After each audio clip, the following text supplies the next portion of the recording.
అందరికీ నమస్తే అండి. మనకి మనుషులకు ఏ లక్షణమైనా ఉండొచ్చు, కానీ అహంభావం లాంటిది ఎక్కువగా ఉండకూడదు. అది ఎంతవరకు దారితీస్తుందంటే సాటి మనుషులందరినీ కూడా దూరం చేసుకునే వరకు దారితీస్తుంది. సొంత రిలేషన్ అయినా సరే, నేను అధికారంలో ఉన్నా, సో నేను ఎక్కడో పైన ఉన్నా, వాళ్ళు కింద ఉన్నారు, వాళ్ళతో మనకు ఎప్పటికీ పని ఉండదు, కాబట్టి వాళ్ళని తరిమేయచ్చు, దూరం పెట్టేయచ్చు అని అనుకొని వాళ్ళని దూరం పెట్టినా ఎప్పుడో ఒకసారి వాళ్ళ అవసరం వస్తుంది. సో ప్రతి ఒక్కరు, ఈ భూమి మీద ఉన్న ప్రతి ఒక్కరు కూడా ఒకరి మీద ఒకరు ఆధారపడాల్సిందే.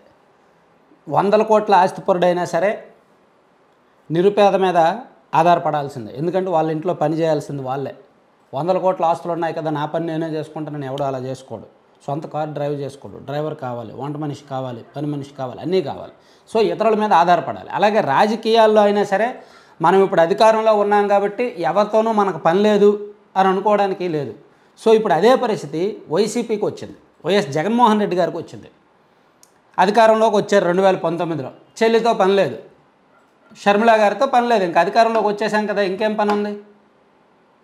సో టైం కోసం చూశారు షర్మిల గారు. చూసి షర్మిల గారిని ఏ విధంగా రాజకీయంగా వాడుకోవచ్చు అనేది కాంగ్రెస్ పార్టీకి ఒక ఆలోచన తట్టి ఆంధ్రప్రదేశ్లో కాంగ్రెస్ పార్టీ అధ్యక్షురాలిగా షర్మిల గారికి బాధ్యతలు ఇచ్చి ఫుల్ పవర్స్ ఇవ్వడానికి కాంగ్రెస్ పార్టీ పెద్దలు వ్యూహరచన చేశారు.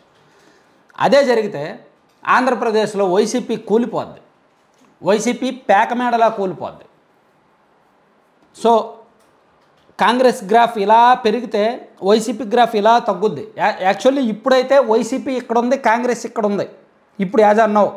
కానీ కాంగ్రెస్ పార్టీ పునాదుల మీదే వైసీపీ అనేది బిల్డింగ్ కట్టారు కాబట్టి భవిష్యత్తులో షర్మిల గారు కాంగ్రెస్ పార్టీలోకి వచ్చి యాక్టివ్ రోల్ పోషించిన తర్వాత షర్మిల గారు నెమ్మదిగా పెరుగుతూ ఉంటూ కాంగ్రెస్ నెమ్మదిగా పెరుగుతుంటే వైసీపీ ఇలా తగ్గుతూ ఉంటుంది. వైసీపీలో ఉన్న కీలక నాయకులు గండి కొట్టినట్టు కాంగ్రెస్లోకి వచ్చేస్తారు. ఎందుకంటే జగన్మోహన్ రెడ్డి గారు అపాయింట్మెంట్లు ఇవ్వక, కనీసం ఓపెన్గా మాట్లాడక, టికెట్లు ఇవ్వక, తను తప్పులు చేసి పార్టీ వాళ్ళ మీద తోసేసి ఇంత జరుగుతుంటే, ఇన్ని అవమానాలు జరుగుతుంటే ఏ నాయకుడు మాత్రం ఎందుకుంటారు?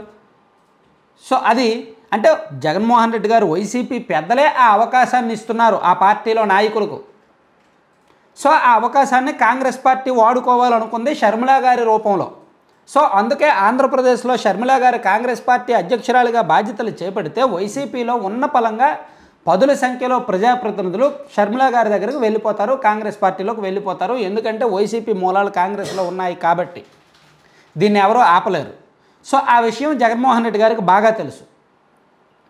వైసీపీకి బలంగా ఉన్న మైనారిటీ ఓట్లు, క్రిస్టియన్ ఓట్లు, ఎస్సీ ఎస్టీ వర్గాల ఓట్లు ఖచ్చితంగా చీలిపోతాయి.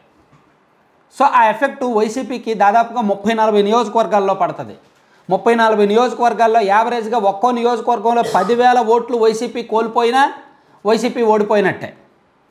సో అది అంత శ్రేయస్కరం కాదు వైసీపీ భవిష్యత్తుకు. అందుకే జగన్మోహన్ రెడ్డి గారు అవన్నీ ఆలోచించే కాస్త తగ్గి షర్మిల గారి దగ్గరికి రాయబారం పంపించారు అనేది పొద్దున నుంచి సోషల్ మీడియాలో ఒక వార్త హల్చల్ చేస్తోంది. షర్మిల గారి దగ్గరికి తన బంధువు, తన దగ్గర బంధువైన ఒక వ్యక్తిని, తన ఫ్యామిలీకి చెందిన ఒక వ్యక్తిని, వైసీపీలో నెంబర్ 2 పొజిషన్గా ఉన్న ఒక వ్యక్తిని, అంతెందుకు దాగుడు మూతలు ఎందుకు, వైవి సుబ్బారెడ్డి గారిని పంపించారు. వైవి సుబ్బారెడ్డి గారు ప్రస్తుతానికి రాయబారం నడుపుతున్నారు అనేది ఒక పుకారు మాత్రమే. అది నిజం అని నేనైతే చెప్పట్లేదు, కానీ ఒక వార్త పొద్దున్న నుంచి సోషల్ మీడియాలో సర్క్యులేట్ అవుతుంది. అయితే ఇది నిజం కాదు అనడానికి లేదు, నిజాలు అయ్యే అవకాశాలే ఉన్నాయి. ఎందుకంటే కల్లారా కనిపిస్తున్న పరిణామాలన్నీ కూడా దానికే దారితీస్తున్నాయి, వైసీపీ పతనానికే దారితీస్తున్నాయి. షర్మిల గారు నిజంగా ఆంధ్రప్రదేశ్లో కాంగ్రెస్ పార్టీ బాధ్యతలు చేపడితే నేను వెళ్ళిపోవడానికి సిద్ధమని ఆళ్ల రామకృష్ణారెడ్డి గారు ప్రకటించారు. ఇంకా ప్రకటించిన వాళ్ళు 4-5 ఎమ్మెల్యేలు రెడీగా ఉన్నారు, అలాగే 3 ఎంపీలు ఉన్నారు. సో ఓవరాల్గా వైసీపీకి నష్టం తప్పదు. కాబట్టి చేజేతలా నష్టపోవడానికి ఏ ఒక్కరూ ఒప్పుకోరు. అవసరమైతే 2 అడుగులు కిందకి దిగుదాం, అవసరమైతే 10 అడుగులు వెనక్కి వేద్దాం, కానీ మనం నష్టపోకూడదు, మనం బలహీనపడకూడదు, ఎదుటి వాళ్ళకి అవకాశం ఇవ్వకూడదు అనే ఆలోచనలోకి జగన్మోహన్ రెడ్డి గారు వచ్చి షర్మిల గారి దగ్గరికి తన పార్టీ తరఫున కొంతమంది ప్రతినిధుల బృందాన్ని పంపి అవసరమైతే కడప ఎంపీ సీట్ ఇస్తాను, లేదా ఇంకేమైనా సీట్ ఇస్తాను, కానీ కాంగ్రెస్ పార్టీలో చేరొద్దు, కాంగ్రెస్ పార్టీ బాధ్యతలు చేపట్టవద్దు, దానివలన పూర్తిగా మన కుటుంబం నష్టపోద్ది అని ఒక రాయబారాన్ని పంపించారని వార్త సర్క్యులేట్ అవుతోంది. అది నిజమా కాదా అనేది చూడాలి, రాబోయే పరిణామాలే సమాధానం చెప్తాయి. కానీ 99% నాకు తెలిసినంత వరకు షర్మిల గారు ఈ ఒప్పందాన్ని ఒప్పుకునే అవకాశం ఉండకపోవచ్చు.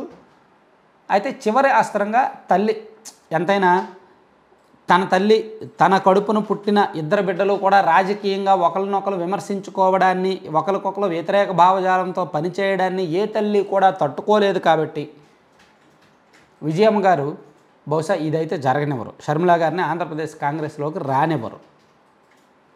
సో ఏం జరుగుతుందో చూద్దాం. Thank you.